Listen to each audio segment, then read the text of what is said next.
कवने रहे दोसवा हो पापा, कवने गलती हमार। कवने रहे दोसवा हो पापा, कवने गलती हमार। कवने कारण पापा बेटी के तेजला फाटेला छतिया तोहार। कवने कारण पापा बेटी के तेजला फाड़ेला छतिया तोहार। नाही कवनो गलती हो बेटी, नाही दोसवा तोहार। अरे विधान के इहे विधानवा हो बेटी, भेजनी ससुराल। विधान के इहे विधानवा हो बेटी, भेजनी ससुराल। अरे कोई से ससुराल रहबो पापा, फाटेला कॉलेज। कोई से ससुराल रहबो पापा, फाटेला कॉलेज।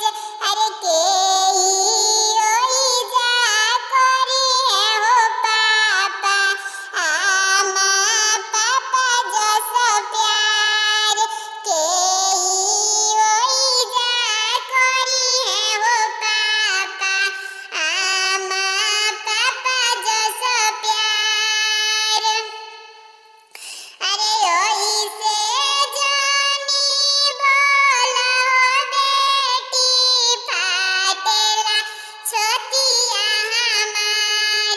अरे सास ससुर तोहे करिहे हो बेटी, पापा आमा जस प्यार। सास ससुर तोके करिहे हो बेटी, पापा आमा जस प्यार। अरे अंगना में बैठल रोवेले बइयावा, गइली बहिनी हमार। अंगना में बैठल रोवेले बइयावा, गइली बहिनी हमार। कैसन कैसन रीतिया हो पापा, बहिनी भइली पराई। अरे फाटे करे जवाए हो बइयावा, बहिनी के कैसे बिसार।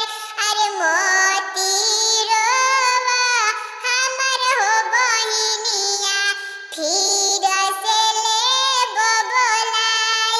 अरे भेजबो चथरिया तोरा के बोलइबो, सीनावा से लेबो लगाई।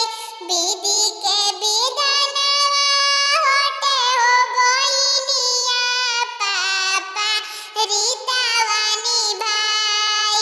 विधि के विधानवा होटे हो बहिनिया, पापा रीता